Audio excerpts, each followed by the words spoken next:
मोहनपुर गांव में रामू नाम का एक किसान अपनी बीवी के साथ रहता था। रामू की पत्नी बहुत ही आलसी थी। घर का लगभग सारा काम रामू को ही करना पड़ता था।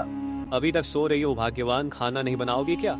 मुझे बहुत भूख लगी है जी। उठकर रसोई तक जाने की भी शक्ति नहीं है। मैं फिर खाना कैसे बनाऊंगी? अच्छा ठीक है, ठीक है, सोती रहो, मैं खुद ही चावल चढ़ा देता हूँ और साथ में दाल और आलू भी बना देता हूँ। उसके साथ ही खाना खा लूंगा। भोला की बीवी अपनी सहेली से बात करती है कि कैसे भोला को उल्लू बनाती है। काम उन्होंने ही किया था। अब आज का दिन तो गुजर गया, कल क्या करेगी? कल फिर कोई नया बहाना बनाना पड़ेगा। बस हाँ बिल्कुल। भाग्यवान, आपके पैर के दर्द का क्या हाल है? अभी थोड़ा भी आराम नहीं है। पैर में झंझनाहट है। ओम बाप रे बाप, पेट में कितना दर्द हो रहा है।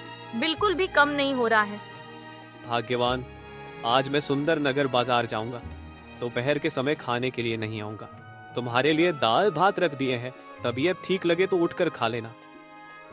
आज फिर से उबली हुई दाल और आलू खाना पड़ेगा। परेशान कर दिया है। आज तो मैं अपने लिए मसालेदार आलू दम बनाऊंगी। अरे, मैं तो पैसे घर में ही भूल गया। लौटकर फिर से घर जाना पड़ेगा। कितनी अच्छी खुशबू आ रही है। अरे, यह तो मेरे घर की तरफ से आ रही है। मेरी पत्नी मसालेदार आलू दम बना रही है। लेकिन इसने तो बोला था कि इसके पेट में दर्द है, उठ भी नहीं पाऊंगी, कुछ भी नहीं कर पाऊंगी। ओ समझा, इसका मतलब काम न करने के लिए बहाना बनाया है। ठीक है, ठीक है, मैं भी दिखाता हूँ कि तुमसे कैसे घर का काम करवाना है। भोला अपनी पत्नी से काम कराने की तरकीब सोचता है। आज मुंशी जी के घर में पूजा थी। मैं वहां से खिचड़ी, पकोड़े, सब्जी, चटनी, खीर, रबड़ी सब कुछ खाकर आया हूँ। तुम्हारे पेट में दर्द सुबह से हो रहा था, इसलिए अभी सत्तू घोल कर पी लो और सो जाओ। मैं तो सोने जा रहा हूँ। हे हे, खिचड़ी पकौड़े रबड़ी चटनी खीर खाकर आए हैं। मुझे सातू पीना पड़ेगा। अगले दिन फिर खाने का निमंत्रण आया। रमेश भैया ने तुम्हें भी बुलाया था खाने के लिए, लेकिन मैंने मना कर दिया। मैंने बोल दिया कि तुम्हारे पेट में दर्द है, तुम्हारी तबीयत खराब है, इसीलिए मैं अकेला ही आऊंगा। और ये वहाँ पूजा में अच्छा अच्छा खाना खाएंगे। ऐसा नहीं होगा। मैं खुद ही अपना खाना बना लूंगी। जाती हूँ। अरे ये क्या, टोकरी में एक भी आलू परवल बैंगन कुछ भी नहीं है। मुझे बहुत भूख लगी है। मेरा क्या होगा? भोला रमेश भैया के घर से बचा हुआ खाना लेकर आता है। ये आपके हाथ में क्या है जी? हान हान क्या है? यह रमेश भैया ने खाना दिया है। बहुत सारा खाना बच गया था। ये तो मैं कल सुबह खा लूंगा। अभी इसे रसोई में रख कर आता हूँ।